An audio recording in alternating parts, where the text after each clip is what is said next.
السلام علیکم ورحمۃ اللہ وبرکاتہ۔ خاتم الانبیاء سیدنا محمد مصطفیٰ صلی اللہ علیہ وآلہ وسلم کی پیاری مسجد نبوی شریف میں 22 دسمبر 2023 9 جمادی الثانی 1445 ہجری کو دیے گئے خطبہ جمعہ کا ترجمہ محترم نسیم سعید تیمی PhD اسکالر مدینہ یونیورسٹی نے کیا۔ انہی کی آواز میں سماعت فرمائیں۔ تمام تعریفیں اس اللہ کے لیے ہیں جو اپنی قدرت سے سارے فیصلے لیے ہیں،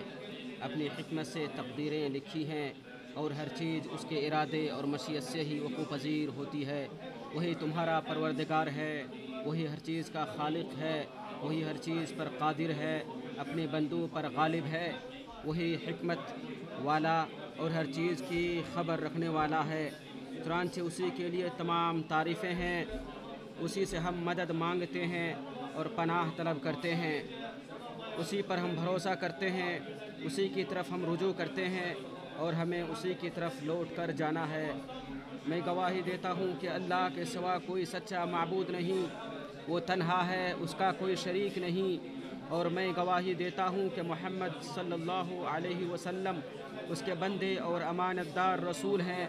جنہوں نے رسالت پہنچا دی، امانت ادا کر دی، امت کی خیر خواہی فرمائی اور زندگی بھر کما حقہ اللہ کے راستے میں جہاد کرتے رہے تا قیامت سلامتی اور رحمتیں نازل ہوتی رہیں آپ پر، آپ کی آل پر، صحابہ کرام پر اور آپ کی سنت و سیرت کی پیروی کرنے والوں پر۔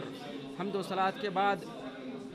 سب سے بہترین کلام اللہ کا کلام ہے، سب سے بہترین طریقہ محمد صلی اللہ علیہ وسلم کا طریقہ ہے، سب سے بہترین امور نئے ایجاد کردہ امور ہیں اور ہر بدعت گمراہی ہے۔ اللہ کے بندو، یقیناً اللہ سبحانہ و تعالیٰ کی اطاعت سب سے بہترین منفعت اور بہترین کمائی ہے، اس کی رضامندی سب سے بہتر نفع اور مقصود زندگی ہے۔ جنت کو ناپسندیدہ چیزوں سے اور جہنم کو شہوتوں سے گھیر دیا گیا ہے، اور تمہیں تمہارے اجر قیامت کے دن پورے دیے جائیں گے۔ پھر جو شخص جہنم سے دور کر دیا جائے گا اور جنت میں داخل کر دیا جائے گا تو یقیناً وہ کامیاب ہوگا۔ اللہ کے اوامر کو بجا لا کر اس کا تقوی اختیار کرو اور اس کے منع کردہ امور اور جزر و توبیخ والے کاموں سے باز رہو۔ ارشاد باری تعالیٰ ہے، اے ایمان والو، اللہ سے ڈرو اور ہر ایک کو یہ دیکھنا چاہیے کہ اس نے کل کے لیے کیا سامان کیا ہے، اور اللہ سے ڈرتے رہو، جو کچھ تم کرتے ہو یقیناً اللہ اسے پوری طرح باخبر ہے۔ اے لوگو، دنیا و آخرت کی سعادت مندی، رضائے الہی، کامیابی و کامرانی، امن و امان اور امید و رجا، ان سب کا دار و مدار ایمان پر ہے، اور ایمان کی حقیقت یہ ہے کہ زبان سے اقرار کیا جائے، دل میں اعتقاد رکھا جائے، جسمانی اعضاء کے ساتھ عمل کیا جائے، اور ایمان نیکی و اطاعت کے کاموں سے بڑھ جاتا ہے اور گناہ و معصیت کے ارتکاب سے کم ہوتا ہے۔ اس کے اصول و ارکان یہ ہیں: اللہ پر، اس کے فرشتوں پر، کتابوں پر، رسولوں پر، روز قیامت اور تقدیر کے خیر و شر پر ایمان لانا، جیسا کہ عمر رضی اللہ عنہ سے روایت ہے کہ نبی صلی اللہ علیہ وسلم نے ارشاد فرمایا، ایمان یہ ہے کہ آپ اللہ تعالیٰ پر، اس کے فرشتوں پر، اس کی نازل کردہ کتابوں پر، پیغمبروں پر، روز قیامت پر اور تقدیر کے خیر و شر پر ایمان لے آئیں۔ بخاری و مسلم۔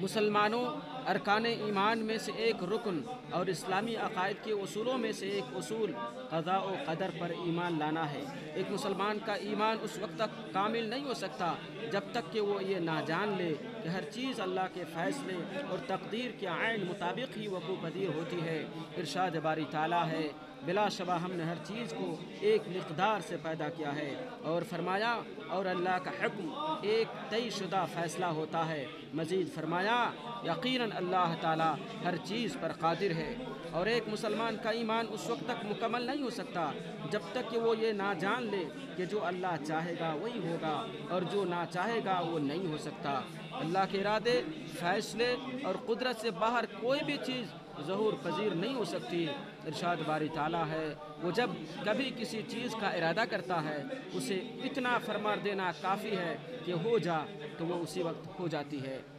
تو اس کے فیصلے کو کوئی رد کرنے والا ہے اور نہ ہی ٹالنے والا ہے، اور نہ اس کے حکم کے خلاف کوئی فیصلہ سنانے والا ہے، اور نہ کوئی اس کی تخلیق میں تبدیلی لا سکتا ہے۔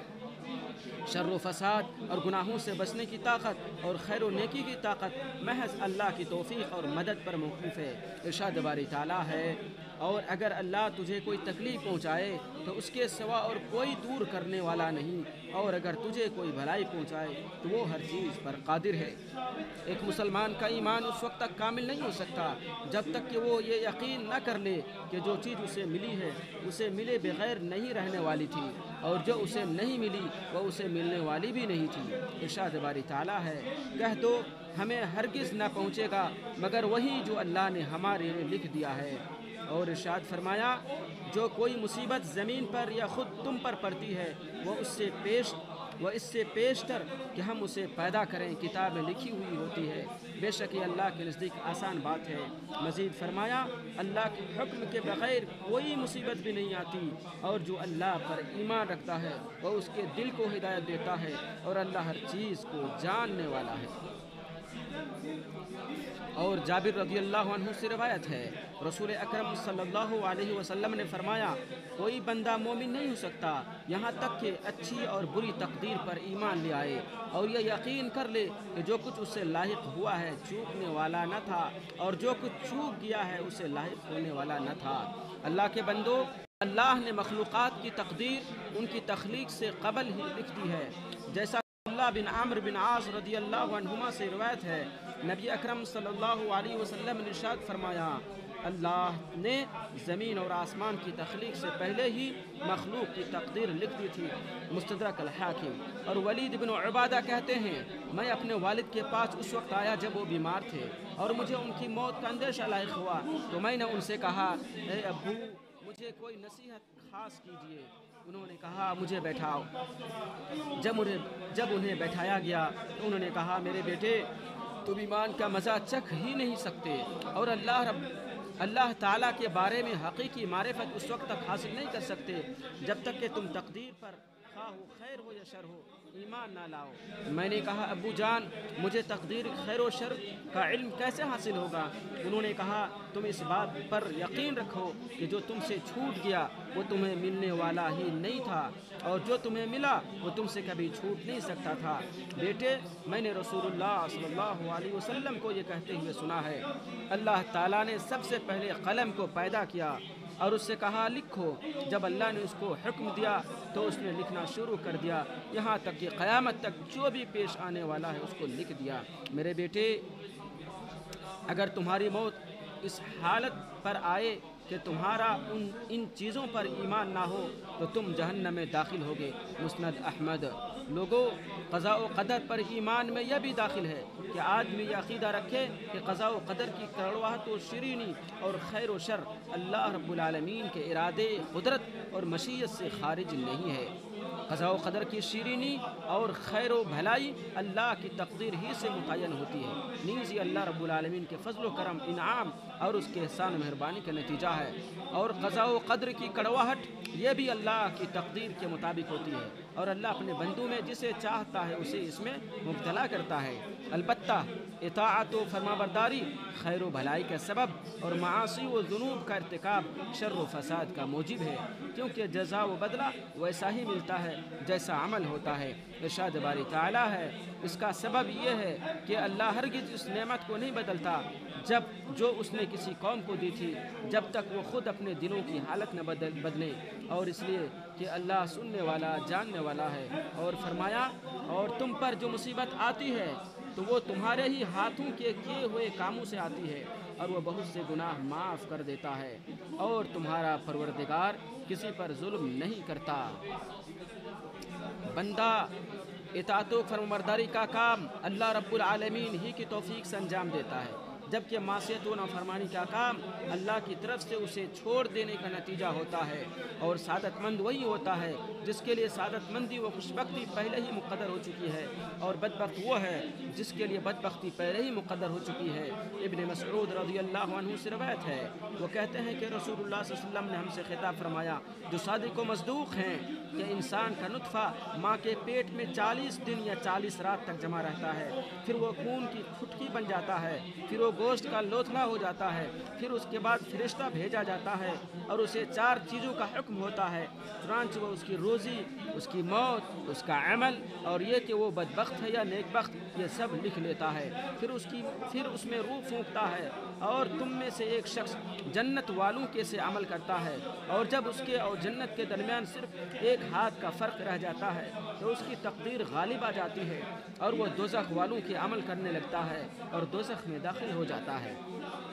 اسی طرح ایک شخص دوزخ والوں کے عمل کرتا ہے اور جب اس کے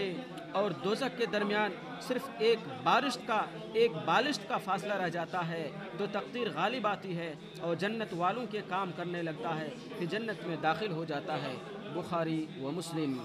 اللہ رب العالمین قرآن کریم کو ہمارے لیے بابرکت بنائے اور ان کے اندر جو احکام، جو عبرتیں اور نصائح اور دروس ہیں ان سے ہمیں فائدہ پہنچائے۔ اللہ سے مغفرت طلب کرو، میں بھی مغفرت طلب کرتا ہوں، وہ بہت زیادہ معاف کرنے والا اور بخشنے والا ہے۔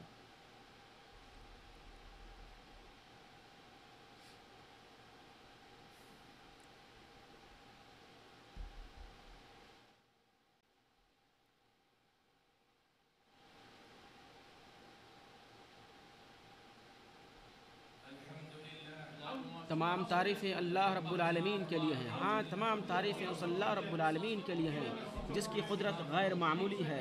جس کی مشیت عظیم ہے، جس کی حکمت غالب ہے، جس کی بات سچی ہے، جس کی رحمت عام ہے اور جس کی نعمت مکمل ہے۔ پاک ہے وہ ذات جس کے ہاتھ میں ہر چیز کی بادشاہت ہے اور اسی کی طرف تم سب لوٹائے جاؤ گے۔ لوگوں، قضاء و قدر پر ایمان میں یہ بھی داخل ہے کہ صبر اور رضامندی کو لازم پکڑا جائے اور ناراضی اور آہ و بکا سے اجتناب کیا جائے، جیسا کہ حضرت ابو ہریرہ رضی اللہ عنہ سے روایت ہے کہ رسول اکرم صلی اللہ علیہ وسلم نے فرمایا، جو چیز تمہارے لیے فائدہ مند ہو اس کی حرص رکھو اور اللہ سے مدد مانگو اور عاجز نہ بنو۔ اگر تم پر کوئی مصیبت آ جائے تو یہ نہ کہو کہ اگر میں ایسا کر لیتا تو ایسا ہو جاتا، بلکہ یہ کہو کہ یہ اللہ کی تقدیر ہے اور وہ جو چاہتا ہے کرتا ہے، کیونکہ اگر شیطان کے عمل دخل کا دروازہ کھول دیتا ہے۔ اسے بخاری نے روایت کیا ہے۔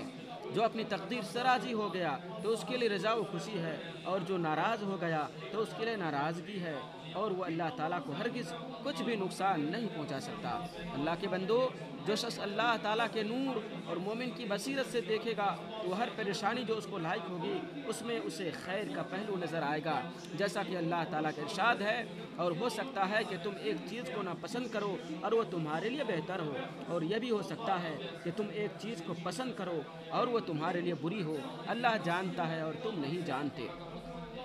حضرت صہیب بن سنان رضی اللہ عنہ سے روایت ہے، رسول اکرم صلی اللہ علیہ وسلم نے ارشاد فرمایا، مومن کا معاملہ بھی عجیب ہے، اس کے ہر معاملے میں خیر ہے، اور یہ بات مومن کے سوا کسی اور کو میسر نہیں۔ اسے جب خوشی ملتی ہے تو شکر ادا کرتا ہے اور یہ اس کے لیے بہتر ہے، اور اگر اسے کوئی نقصان پہنچتا ہے تو صبر کرتا ہے اور یہ بھی اس کے لیے بہتر ہے۔ اس حدیث کو مسلم نے روایت کیا ہے۔ در حقیقت اللہ رب العالمین نے صبر کرنے والوں سے جس بدلے اور جزا کا وعدہ کیا ہے، صرف وہی پریشانیوں اور مصیبتوں کے اثرات پر پردہ ڈالنے کے لیے کافی ہے۔ چنانچہ مصیبتوں اور پریشانیوں پر صبر کرنے والوں کے لیے خوشخبری سنائی گئی ہے، جیسا کہ اللہ تعالیٰ کا فرمان ہے، اور صبر کرنے والوں کو خوشخبری دے دیجئے کہ جب انہیں کوئی مصیبت لاحق ہوتی ہے تو کہتے ہیں کہ ہم تو بے شک اللہ ہی کے ہیں اور ہمیں اسی کی طرف لوٹ کر جانا ہے۔ ایسے ہی لوگوں پر ان کے رب کی عنایات اور رحمتیں برستی ہیں اور یہی لوگ ہدایت یافتہ ہیں۔ اور فرمایا، بلا شبہ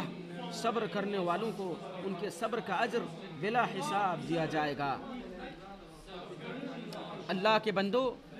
قضاء و قدر پر ایمان رکھنے سے ذہن کو سکون اور نفس کو راحت ملتی ہے۔ اللہ کا ارشاد ہے، تاکہ جو چیز تمہیں نہیں ملی اس کا افسوس نہ کرو، اور جو نعمت اس نے تمہیں عطا کی ہے اس پر نہ اترایا کرو۔ اور آپ صلی اللہ علیہ وسلم نے ارشاد فرمایا، اگر تمہیں کوئی نقصان پہنچے تو یہ نہ کہو اگر میں اس طرح کرتا تو ایسا ہوتا، بلکہ یہ کہو یہ اللہ کی تقدیر ہے، وہ جو چاہتا ہے کرتا ہے۔ اس حدیث کو بخاری نے روایت کیا ہے۔ قضاء و قدر پر ایمان لانے سے اللہ رب العالمین پر یقین، اس سے لگاؤ اور اس پر سچے توکل کرنے اور اس کی طرف متوجہ ہونے کا جذبہ پیدا ہوتا ہے، اور ہر چیز قضاء و قدر کے حساب سے لکھی ہوئی ہے، جیسا کہ عبداللہ بن عباس رضی اللہ عنہما کہتے ہیں کہ میں ایک دن اللہ کے رسول صلی اللہ علیہ وسلم کے پیچھے سوار تھا کہ اسی درمیان آپ نے فرمایا، اے لڑکے، میں تمہیں کچھ باتیں سکھانا چاہتا ہوں، اللہ کے حقوق کی حفاظت کرو، اللہ تمہاری حفاظت کرے گا، تم اللہ کے حقوق کا خیال رکھو، اللہ کو اپنے سامنے پاؤ گے، اور جب مانگو تو اللہ ہی سے مانگو، اور جب مدد طلب کرو تو اللہ ہی سے مدد طلب کرو، اور اس بات کو جان لو کہ اگر تمام مخلوق بھی تمہیں فائدہ پہنچانا چاہے تو تمہیں اتنا ہی فائدہ پہنچا سکتی ہے جتنا اللہ نے تمہارے لیے لکھ دیا ہے، اور اگر سب مل کر بھی تمہیں نقصان پہنچانا چاہیں تو تمہیں اتنا ہی نقصان پہنچا سکتے ہیں جتنا اللہ نے تمہارے لیے لکھ دیا ہے۔ قلم اٹھا لیے گئے اور صحیفے خشک ہو گئے ہیں، اور جان لو کہ مدد صبر کے ساتھ ہی آتی ہے، اور کشادگی تنگی پر آتی ہے، اور یہ کہ مشکل کے ساتھ ہی آسانی ہے۔ اس حدیث کو ترمذی نے روایت کیا ہے۔ اے اللہ، تو ہمیں اپنے فیصلے پر راضی اور مطمئن ہونے والوں اور تقدیر کے سامنے سر تسلیم خم کر دینے والوں میں سے بنا دے۔ اے اللہ، ایمان کو ہمارے دلوں میں محبوب بنا دے اور مزین کر دے، کفر و فسق اور نافرمانی کو ہمارے نزدیک مکروہ بنا دے، اور ہمیں ہدایت یافتہ لوگوں میں شامل فرما۔ اے اللہ، اے دل کے پھیرنے والے، ہمارے دلوں کو اپنے دین پر ثابت رکھ اور اپنی اطاعت کی طرف مائل فرما۔ اے ہمارے رب، ہمیں ہدایت دینے کے بعد ہمارے دل ٹیڑھے نہ کر دے، اور ہمیں اپنے پاس سے رحمت عطا فرما، یقیناً تو ہی بڑا عطا کرنے والا ہے۔ اے اللہ، تو اسلام اور مسلمانوں کو غلبہ عطا فرما، اپنے موحد بندوں کی مدد فرما، اس ملک کو اور تمام اسلامی ملک کو امن و آشتی کا گہوارہ بنا۔ اے اللہ، تو اپنے موحد بندوں کی مدد فرما۔ اے اللہ، تو ہمیں اپنے وطن میں امن عطا فرما، ہمارے حکمراں کی اصلاح فرما۔ اے اللہ، ہمارے حاکم خادم حرمین شریفین کو خصوصی توفیق عطا فرما، ان کی تائید و نصرت فرما، ان کو صحت و عافیت عطا فرما۔ اے جہانوں کے پالنہار، اے اللہ، ان کو اور ان کے ولی عہد کو اپنے پسندیدہ کاموں کی توفیق عطا فرما۔ اے دعاؤں کو سننے والے، اے اللہ، ہمارے اعمال کو قبول فرما، بے شک تو سننے والا اور جاننے والا ہے، اور ہماری توبہ کو قبول فرما، بے شک تو ہی توبہ قبول کرنے والا اور مہربان ہے۔ اے اللہ، محمد صلی اللہ علیہ وسلم پر، ان کی آل اور تمام صحابہ پر رحمت نازل فرما۔ مسجد نبوی شریف میں دیے گئے خطبہ جمعہ کا اردو ترجمہ آپ نے یوٹیوب چینل برکات الحرمین پر سماعت کیا۔